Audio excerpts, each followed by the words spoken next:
Welcome to biochem classes. आज हम जीव विज्ञान का पहला यूनिट का पहला चैप्टर सजीव जगत पढ़ेंगे।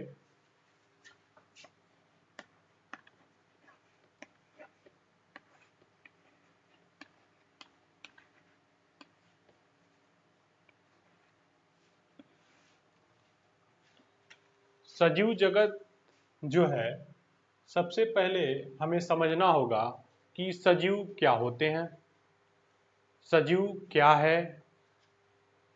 तो सबसे पहले हमें समझना होगा कि सजीव क्या है।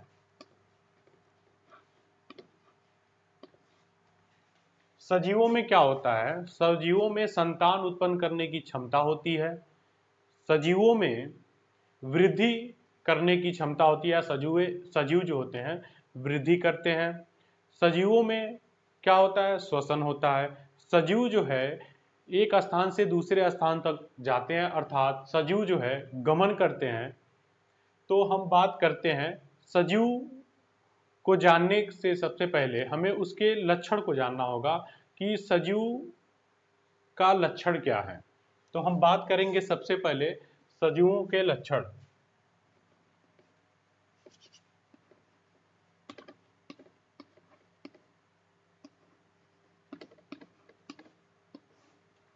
सजीवों के लक्षण के बारे में हम बात करेंगे, इनके कैरेक्टर के बारे में बात करेंगे। इनके कई कैरेक्टर होते हैं। पहला वृद्धि, दूसरा वृद्धि को क्या बोलते? ग्रोथ।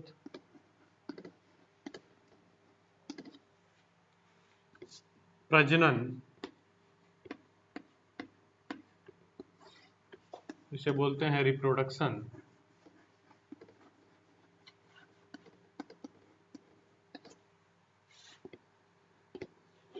तीसरा है चेतना।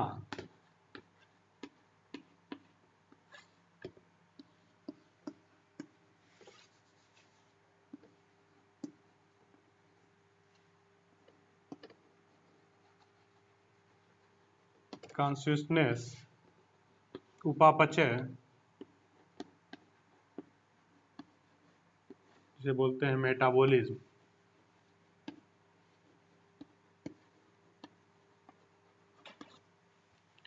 देखिए, सबसे पहले सजीवों के जो प्रमुख लक्षण हैं, सजीव क्या करते हैं? श्वसन करते हैं, प्रजनन करते हैं, गमन करते हैं, और उनमें चेतना होती है। कोई भी उद्दीपन की उपस्थिति में वो क्या करते हैं?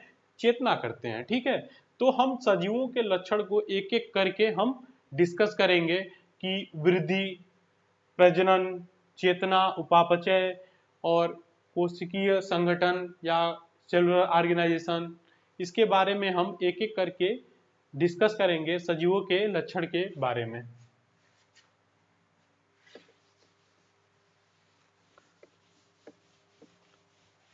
पहला जो लक्षण है वृद्धि, वृद्धि की हम बात करते हैं। सजीवों, जितने भी सजीव होते हैं वो क्या करते हैं? वृद्धि करते हैं। जितने भी सजीव होते हैं वो क्या करते हैं? वृद्धि करते हैं। वृद्धि किस में होता है? उनके द्रव्यमान में वृद्धि होता है। किस में वृद्धि होता है? द्रव्यमान में, द्रव्यमान में वृद्धि होता है, या कोशिका के संख्या में। यानी जितने भी सजीव होते हैं उनमें वृद्धि कोशिका के विभाजन के द्वारा होता है। क्या होता है? कोशिका संख्या में वृद्धि होता है।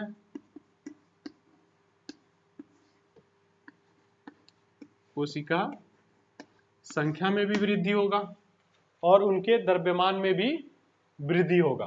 तो जितने भी सजीव हैं वो क्या करेंगे? वृद्धि करेंगे। और पौधों की बात करते हैं। पौधों में जो वृद्धि होता है उनके जीवन काल तक वृद्धि होता रहता है। वृद्धि जीवन काल तक होता रहता है।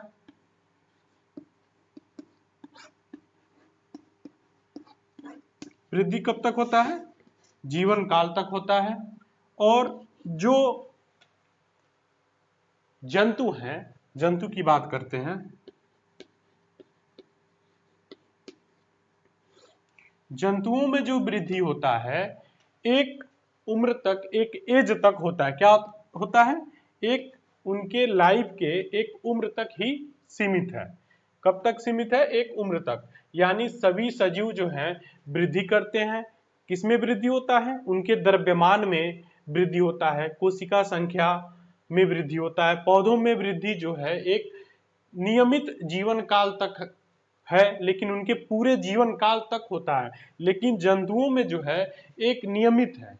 क्या है? एक नियमित एज तक या एक नियमित उम्र तक उसमें वृद्धि होती रहती है। अब हम बात करते हैं कि इनमें वृद्धि जो है, पौधों में वृद्धि जो है वो जीवन काल तक चलता रहता है, उनके लाइफ तक, जब तक लाइफ स्पान जो होता है तब तक चलता रहता है। और जंतुओं में जो वृद्धि है एक नियमित समय तक होता है। कब तक होता है? एक नियमित या कह सकते हैं निश्चित, एक निश्चित समय तक होता है। इसमें क्या होता है? सीमित है। यानी जंतुओं में वृद्धि जो है निश्चित समय तक या एक सीमित समय तक होता रहता है। अब हम वृद्धि जो है इसकी, एक कोशिकीय जो प्राणी होते हैं, जो यूनिसेलुलर होते हैं, वृद्धि जो है एक कोशिकीय प्राणी जो होते हैं,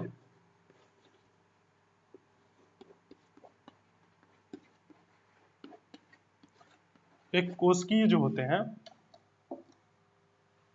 एक कोशिकीय जीवों में जो होता है वो कोशिका विभाजन के द्वारा होता है। किसके द्वारा होता है?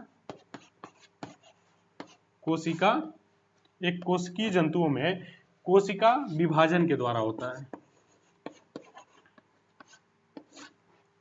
यानी इनमें जो होता है एक कोशिकीय जो जंतु होते हैं, यानी यूनिसेलुलर जो होता है, उसमें जो वृद्धि होती है वो कोशिका विभाजन के द्वारा होता है। किसके द्वारा होता है? कोशिका विभाजन,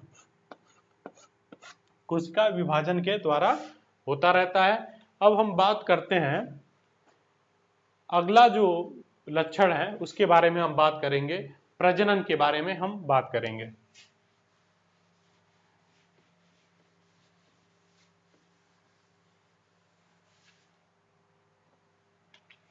दूसरा जो लक्षण है वो है प्रजनन।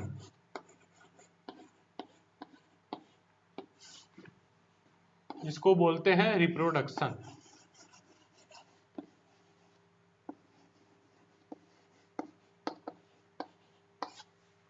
देखिए, सभी भी, जितने भी जीव होते हैं, सभी जीव में संतान उत्पत्ति करने की क्षमता होती है। क्या होती है? संतान उत्पन्न करने या उत्पत्ति की क्षमता होती है। सभी सभी सजीवों में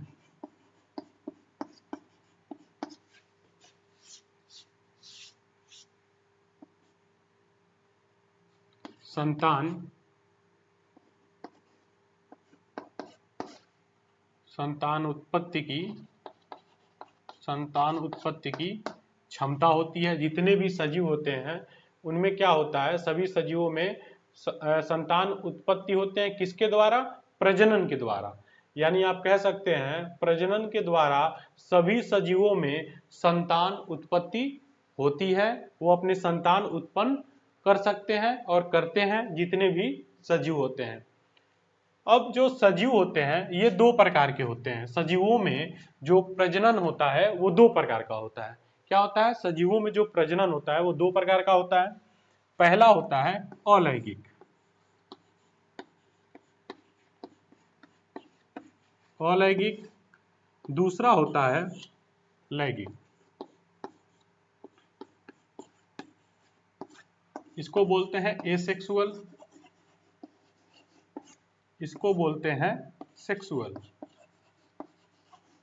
दो प्रकार का प्रजनन होता है सजीवों में, अलैंगिक, एसेक्सुअल, लैंगिक यानी सेक्सुअल। अब हम बात करेंगे जितने भी सजीव हैं वो अलैंगिक, कौन से सजीव जो है अलैंगिक करते हैं और लैंगिक। अब देखिए अलैंगिक प्रजनन क्या होता है इसके बारे में हम बात करेंगे।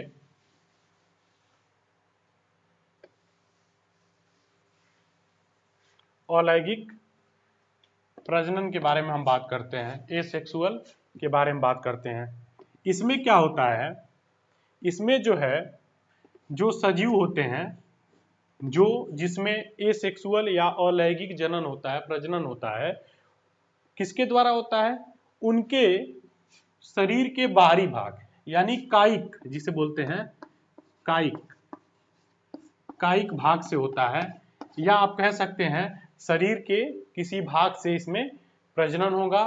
तो उस प्रकार के जो प्रजनन होगा उसको हम बोलेंगे अलैंगिक प्रजनन। इसमें एक चीज और होता है, इसमें जो है नर और मादा युग्मक जो है वो आपस में विलय नहीं होते हैं। नर और मादा युग्मक जो होते हैं, नर और मादा युग्मक का इनमें कोई इन्वॉल्वेशन नहीं होता है। इसमें नर और मादा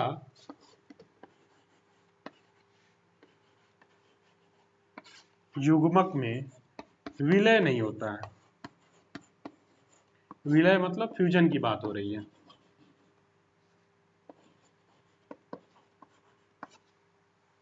नर और मादा युग्मक में विलय नहीं होता है, इसमें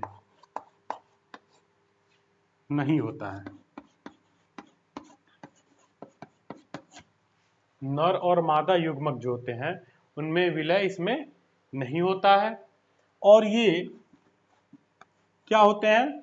यूनिपेरेंटल होते हैं, यानी ये जो है नर और मादा जो है इसमें डिफ्रेंसिएशन नहीं होता है, ये दोनों अलग अलग नहीं होते हैं। किसी एक उत्पत्ति करने के लिए कोई एक जो है पार्ट से वहां पे क्या हो जाता है?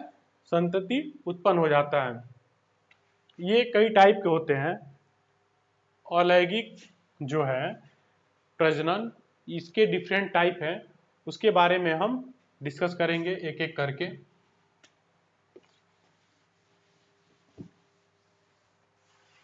इसके प्रकार हैं, अलैंगिक प्रजनन के प्रकार जो है उसके बारे में हम डिस्कस करेंगे एक एक करके।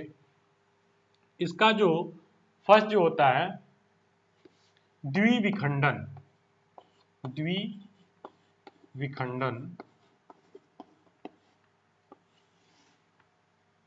ये क्या है? प्रकार है। किसके प्रकार हैं? ये प्रकार हैं किसके? अलैंगिक जनन के।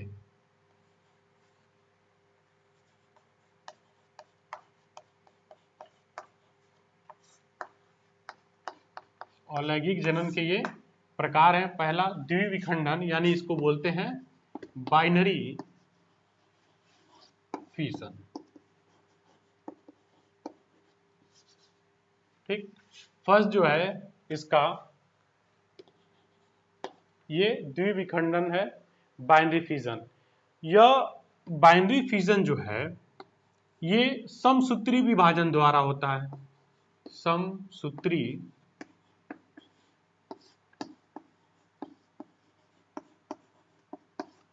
विभाजन, इसमें क्या होता है? समसूत्री विभाजन होता है। और ये किसमें होता है?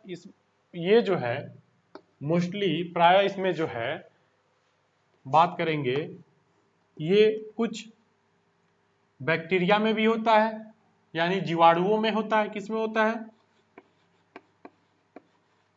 जीवाणु में भी होता है। और अमीबा, प्रोटोजोआ, जो प्रोटोजोआ संघ के कुछ हैं, प्रोटोजोआ संघ के कुछ एनिमल हैं, जैसे अमीबा,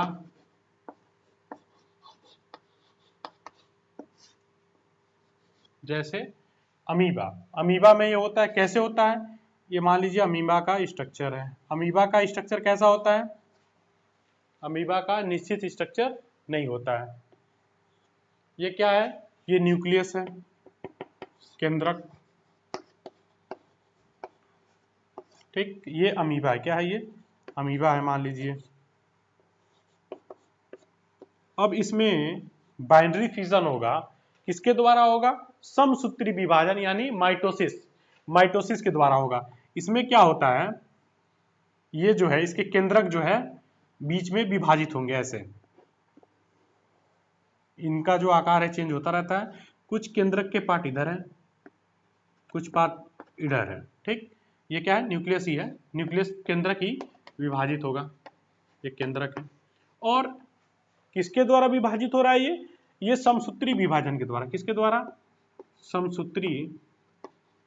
समसूत्री विभाजन हो रहा है इसमें। समसूत्री विभाजन के थ्रू ये क्या कर लेगा, एक नया ये क्या हो गए, नए अमीबा हो गए, बन गए, दो बने। समसूत्री विभाजन में क्या होता है, समान विभाजन, नाम से ही क्लियर है, समसूत्री विभाजन। समसूत्री विभाजन का मतलब ये हुआ कोई भी विभाजन अगर हो रहा है, सूत्र मतलब गुणसूत्र की बात हो रही है, यानी न्यूक्लियस से केंद्रक में ही होता है ना, तो उससे बात हो रही है, और ये आपस में क्या होंगे, विभाजित हो जाएंगे। कैसे विभाजित होंगे?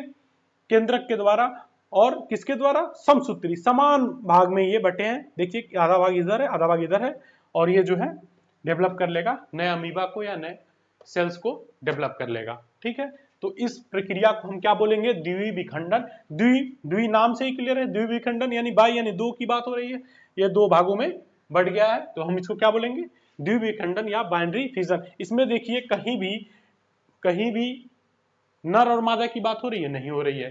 क्यों नहीं हो रही है? क्योंकि ये जो एसेक्सुअल रिप्रोडक्शन या अलैंगिक जनन होता है, उसमें जो है ये भाग नहीं लेते हैं। कौन? यूनिपेरेंटल होते हैं, उनका जो पेरेंट होता है, उसका जो माता पिता जो होते हैं वो सिर्फ एक ही होते हैं, सिंगल होता है, यूनिपेरेंटल होता है, इसलिए इसमें इसकी जरूरत नहीं पड़ेगी। अब नेक्स्ट की बात करते हैं, आप चाहे तो इसे नोट कर सकते हैं, नोट कर लें इसको।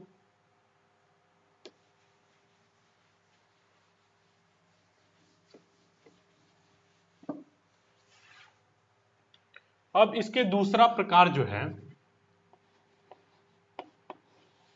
दूसरे प्रकार की हम बात करेंगे।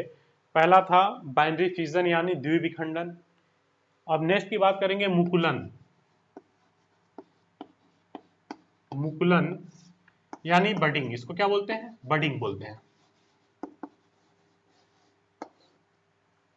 बडिंग में क्या होता है, इसमें ये मोस्टली बहुकोशिकीय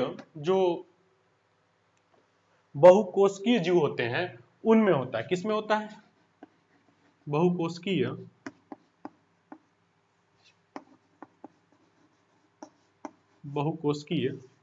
जीवों में होता है। किसमें होता है? बहुकोशिकीय जीवों में। जैसे हाइड्रा हो गया, ईस्ट में भी पाया जाता है, ईस्ट में भी। ठीक, इसमें किसके द्वारा होता है? इसमें कली का फॉर्मेशन होता है, एक बर्ड आप सुने होंगे, कली की बात हो रही है, उससे एक नया ईस्ट बन जाएगा या हाइड्रा बन जाएगा। जैसे बात करते हैं, इसमें जो है क्या बनेगा, कलिका बनेगा, या कली की बात हो रही है, कली का निर्माण होगा या कलिका का निर्माण होगा। ठीक है, जिसको हम बोलेंगे बर्ड। ठीक, कैसे होता होगा इसमें? जैसे आपने हाइड्रा जो है, ये मान लीजिए हाइड्रा का एक जनरल स्ट्रक्चर है। ठीक है, हाइड्रा ऐसे होता है।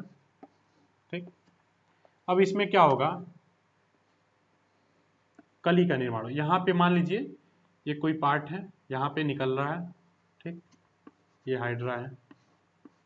ठीक, अब यहाँ से जो है ये जो बना हुआ है, फॉर्मेशन हुआ है, यहाँ से एक नया हाइड्रा बन जाएगा। देखिए यहाँ से एक, ये तो है ही, यहाँ से ही, ऐसे ही किसी भी पार्ट से बन सकता है। वैसे ही ईस्ट में कैसे होता है, ईस्ट की बात करेंगे हम। ये मान लीजिए कोई ईस्ट सेल है। ठीक, क्या है ये, ईस्ट है। अब इसमें बर्ड का फॉर्मेशन होगा, ये यहाँ से एक, मान लीजिए यहाँ से एक बर्ड बन गया। ठीक है, ये बर्ड है। ठीक है, अब बर्ड के थ्रू फिर बर्ड बन जाएगा और उससे एक ईस्ट बन जाएगा। ठीक है, ईस्ट सेल बन जाएगा, उसके किसी पार्ट से क्या होगा, एक बर्ड का फॉर्मेशन होगा, बर्ड के फॉर्मेशन के थ्रू न्यू ईस्ट बन जाएगा। क्या बन जाएगा, न्यू ईस्ट बन गया, नया ईस्ट या नया कवक बन गया। ठीक है, ये जो होता है मुकुलन कहलाता है। ये एक अलैंगिक जनन का दूसरा प्रकार है, मुकुलन, या जिसे बोलते हैं बडिंग। इसमें क्या होता है, बहुकोशिकीय जीवो, जैसे हाइड्रा ईस्ट में होता है। इसमें क्या होता है, कली का फॉर्मेशन होता है, जैसे ईस्ट है ये। अब नेक्स्ट की बात करते हैं, फ्रेगमेंटेशन यानी विखंडन की बात, खंडन की बात करेंगे अब। तीसरा जो है वो है खंडन।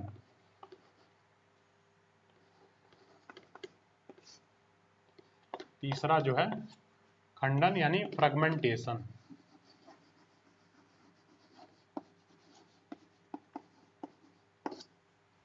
यह भी बहुकोशिकीय जीवों जैसे यह स्पाइरोगाइरा, स्पाइरोगाइरा में स्पाइरोगाइरा में होता है, यूलोथ्रिक्स हैं, यूलोथ्रिक्स हैं, स्पाइरोगाइरा, यूलोथ्रिक्स। जो कवक जो होते हैं शैवाल, ये क्या है शैवाल कवक,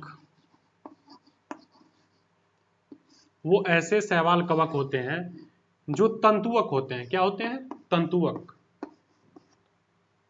या तंतु के आकार के होते हैं। क्या होते हैं? तंतु के आकार यानी फिलामेंटस होते हैं। क्या होते हैं? फिलामेंटस होते हैं। तंतु धागे के आकार के आप बोल सकते हैं, एक फिलामेंट के रूप में होंगे, तो उनमें ये पाया जाता है। उसमें क्या होता है, इसमें रीजनरेशन के थ्रू कह सकते हैं आप, उत्परिवर्तन जिसे बोलते हैं, ठीक है, वहां से क्या होगा, पुनर्योजन के थ्रू या शरीर का कोई एक पार्ट है डिवाइड कर लेगा, डिवाइड करके उससे एक नया बन जाएगा। जैसे ये मान लीजिए स्पाइरोगाइरा है, ठीक है, अमेजिंग करिए, ये स्पाइरोगाइरा है, ठीक, यहाँ पे खंडन हुआ इसका, अब ये विखंडन हो रहा है, ठीक है, यहाँ पे मानिए, ठीक,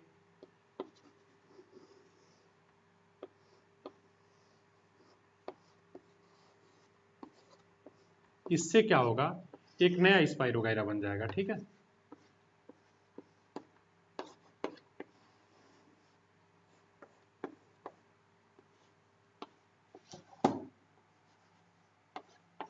ये न्यू होंगे, ठीक है, न्यू स्पाइरोगाइरा या न्यू सेल बन जाएंगे, ठीक है। तो ये खंडन की प्रक्रिया या फ्रेगमेंटेशन है, किसमें होता है, स्पाइरोगाइरा या शैवाल या कवक जो होते हैं, वो जिनके तंतुवत होते हैं, तंतु के आकार के होते हैं, फिलामेंटस होते हैं, उनमें ये मोस्टली पाया जाता है।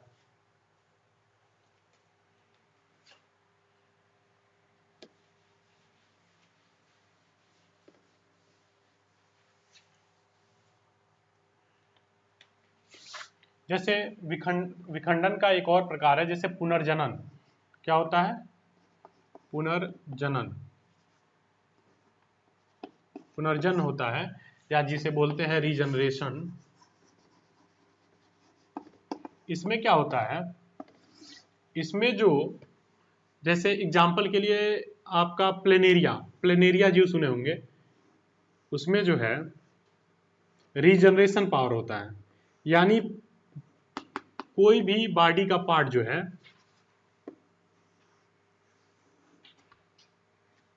कोई भी बॉडी के पार्ट से वो क्या कर लेगा, रीजनरेट कर लेगा। कोई भी अगर किसी कारणवश, अगर कोई ऐसा, इसमें क्या होता है, कोई भी जीव, ठीक है, अगर जो जिसमें रीजनरेशन की क्षमता होती है या पुनर्जनन की क्षमता होती है, उनमें क्या होता है, पुनर्जनन की क्षमता होती है, वो क्या करते हैं, वो किसी कारण वो टूट गए, ठीक है, या विखंडन हो गया उसमें, तो वो क्या करेंगे, विखंडन के स्वरूप, जैसे यहाँ पे मान लीजिए विखंडन हो गया, यहाँ पे विखंडन हो गया, यहाँ पे हो गया, तो ये नया एक प्लेनेरिया बना लेंगे, ठीक है, प्लेनेरिया, एक नया प्लेनेरिया बन गया, ठीक है।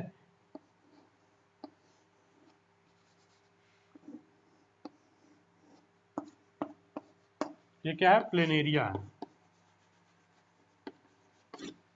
तो प्लेनेरिया में ये पुनर्जनन या रीजनरेशन की क्षमता होती है। अब बात करते हैं, कुछ एक्सेप्शन है इसके, प्रजनन है, कुछ ऐसे भी सजीव पाए जाते हैं जिसमें प्रजनन नहीं होता है, फिर भी वो क्या है, सजीव है। जैसे कुछ अपवाद हैं, अपवाद की बात करेंगे, प्रजनन की कुछ अपवाद हैं, क्या है, अपवाद हैं, जैसे मूल्स हैं, ठीक, मूल। ये घोड़े और गधा का जो है ये संकर है, ठीक है। ये हॉर्स और जो हॉर्स है और डंकी जो है उसका जो है ये हाइब्रिड है, इसमें जो है नहीं होता है। वैसे ही वर्कर बी होते हैं, वर्कर बी में भी ये नहीं होता है प्रजनन। वर्कर बी में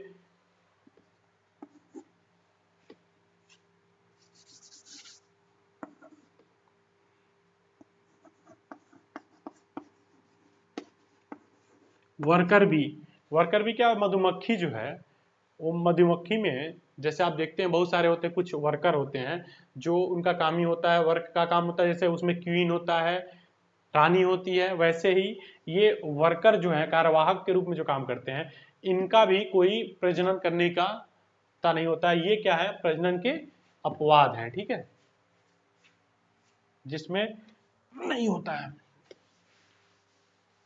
अब नेक्स्ट बात करेंगे हम लैंगिक जनन।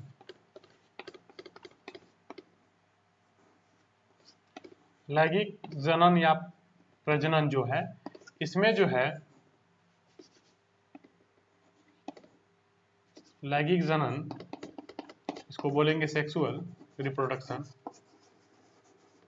इसमें क्या होता है, इसमें नर व मादा के युग्मकों का विलय होता है।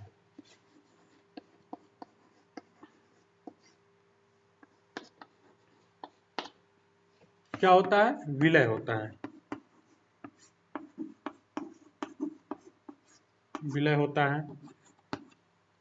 इसमें क्या होता है, नर व मादा के युग्मकों का विलय होता है, ठीक।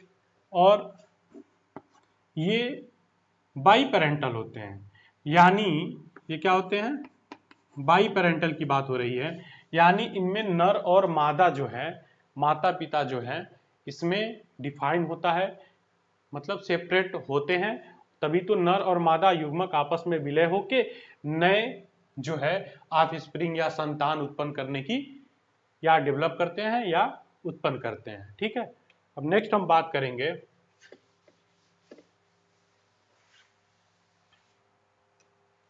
चेतना की,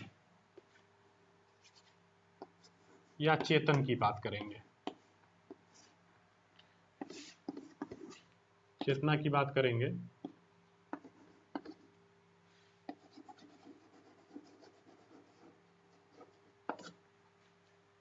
नेक्स्ट है तीसरा चेतना। इसमें क्या होता है, कोई भी सजीव प्राणी है, ठीक है, कोई भी है सजीव जो है, वो क्या करते हैं, कोई भी उद्दीपन या स्टिमुलस जो है उसके कांटेक्ट में आते हैं तो वो क्या करते हैं, वो प्रतिक्रिया करते हैं, ठीक है। तो वो क्या करते हैं, प्रतिक्रिया करते हैं। जैसे आप उदाहरण के लिए समझ लीजिए, जो छुई मुई प्लांट है, छुई मुई का जो पौधा है, जैसे ही आप उसको टच करते हैं, फिजिकल उद्दीपन की बात हो रही है, यानी भौतिक उद्दीपन की बात हो रही है, जैसे ही आप उसको टच करेंगे वो क्या होता है, मुरझा जाता है, ठीक है, पौधा क्या होता है, मुरझा जाता है। तो उसमें क्या है, एक उद्दीपन है। वैसे ही जितने भी पौधे हैं, ठीक है, पौधे की बात हो रही है, जितने भी पौधे हैं वो उद्दीपित होते हैं किसके प्रेजेंस में, लाइट है, लाइट के प्रेजेंस में। अगर ज्यादा लाइट दे दें किसी भी प्लांट को तो क्या करेगा, ज्यादा लाइट है सूख जाएगा, तो क्या कर रहा है, रिस्पांस दे रहा है कि नहीं। यानी कोई भी बाहरी लाइट है उससे भी ज्यादा अगर दे रहे हैं प्रकाश में, टेम्परेचर यानी ताप की बात हो रही है, ताप में भी वो क्या कर देंगे, उद्दीपक करेंगे, या वो क्या करेंगे, उद्दीपित। कोई भी उद्दीपन हो, जैसे फिजिकल हो, बायोलॉजिकल हो, केमिकल हो, वैसे ही जीवों की बात करते हैं, जंतुओं की बात करेंगे हम। जंतुओं में क्या होता है, पौधों में तो एग्जाम्पल हो गया छुई में, वैसे ही हम लोग को भी अगर कोई टच करता है तो प्रतिक्रिया आती है कि नहीं, ठीक। तो वैसे ही जैसे कोमा पेशेंट होते हैं जो कोमा में चले गए हैं, उनमें क्या होता है, कोई भी प्रतिक्रिया नहीं होती है, उनका जो है सिर्फ ब्रेन है या जो भी हार्ट है बीट है वो चलता रहता है, बट उनका बाहरी से या शरीर के बाहरी कोई भी प्रतिक्रिया नहीं होती है। तो जैसे ही हम उसको कोई भी दवा देते हैं तो उसमें क्या होता है, प्रतिक्रिया दिखता है, कोई भी चलन गमन जो है, हाथ जो है हल्का फुल्का इधर उधर क्या करता है, वो मूवमेंट करता है, या हार्ट जो है उसका हृदय में, उसके श्वसनांग में जो है वो देखा जाता है, उत्तेजना देखा जाता है। तो ये उत्तेजना एक जो है, ये हम परिभाषित कर सकता है कि क्या है, कि सजीव है कि क्या है। ये एक परिभाषित है कि जितने भी सजीव हैं वो क्या करेंगे, उनमें उत्तेजना होगी या चेतना होगी, ठीक है, किसी भी उद्दीपन या स्टिमुलस के प्रेजेंस में। ठीक, अब नेक्स्ट था, चौथे की बात करेंगे हम, उपापचय। उपापचय यानी मेटाबॉलिज्म की बात हो रही है। उपापचय क्या होता है, ये दो प्रक्रियाओं से मिलकर बना होता है। एक होता है उपचय, एक होता है अपचय। ये दो प्रक्रियाओं से मिलकर बना होता है, उपचय और अपचय। अब बताइए उपचय होता क्या है, उपचय को, उपचय में क्या होता है और अपचय में क्या होता है। तो अपचय को बोलते हैं हम कैटाबोलिज्म, इसको बोलते हैं एनाबोलिज्म।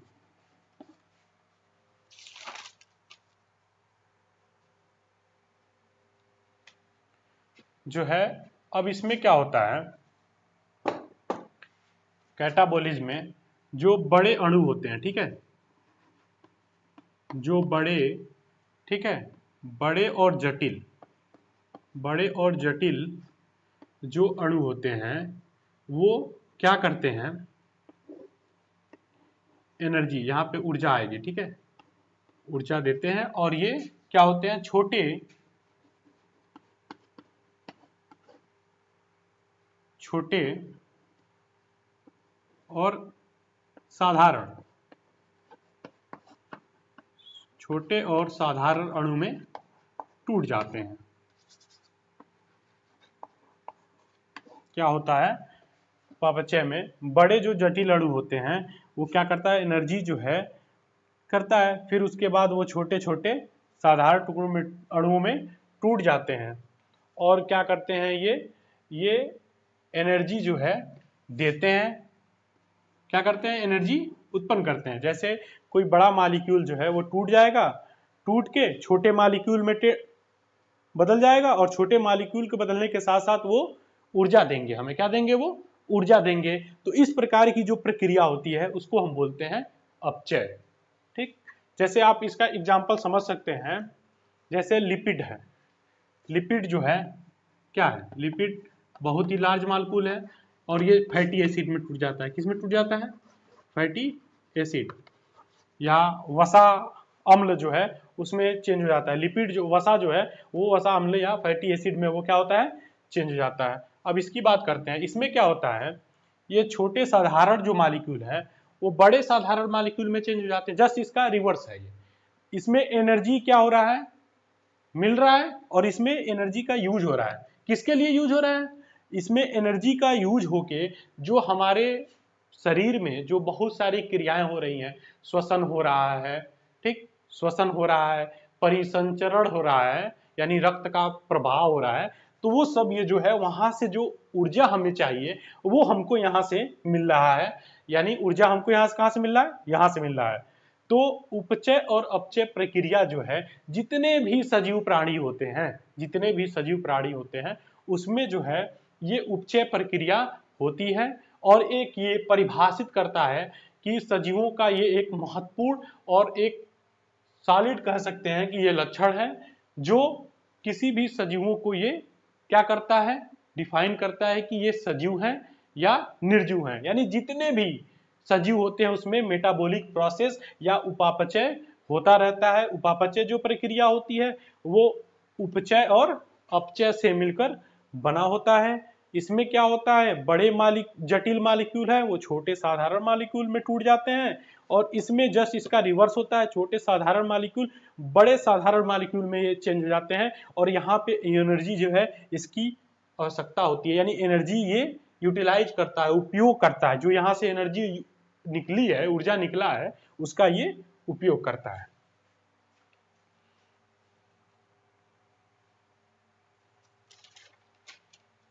अब नेक्स्ट बात करते हैं कोशिकीय संगठन की बात करेंगे। किसकी बात करेंगे? कोशिकीय संगठन की। पांचवा जो है ये कोशिकीय संगठन है।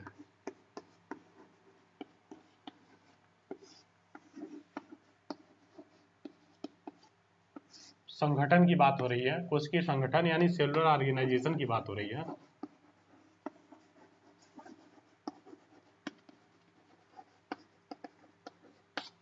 इसमें क्या होता है, ये कोशिकीय संगठन जितने भी सजीव प्राणी हैं, ठीक, इस धरती पे जितने भी सजीव प्राणी हैं वो किससे मिलकर बने हैं?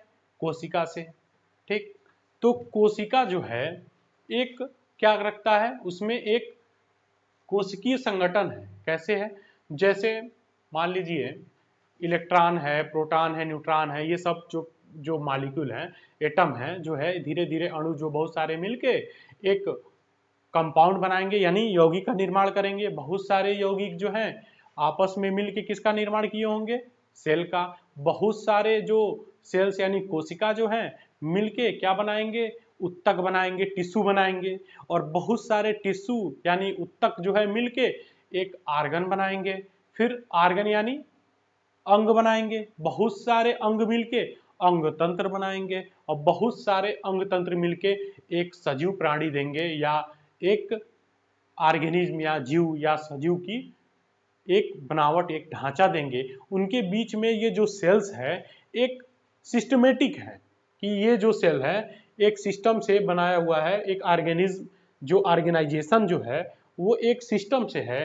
तो इसलिए हम इसको क्या बोलेंगे? कोशिकीय संगठन जो है ये सजीवों को परिभाषित करता है कि हाँ, ये सजीवों का एक परिभाषित लक्षण है। क्या हमने पढ़ा कि सजीव क्या होते हैं? सजीव जो है श्वसन करते हैं, गमन करते हैं, प्रजनन करते हैं, सभी प्रोसेस करते हैं। ठीक, अब इनके जो लक्षण होते हैं उनके बारे में हम पढ़े हैं। ठीक, एक एक करके सबके बारे में डिस्कस किए हैं। तो इसमें अगर कोई आपको डाउट है, कोई भी दिक्कत हो, तो आप कमेंट करिए, वहाँ से आपको पूरा हेल्प मिलेगा। ठीक है, थैंक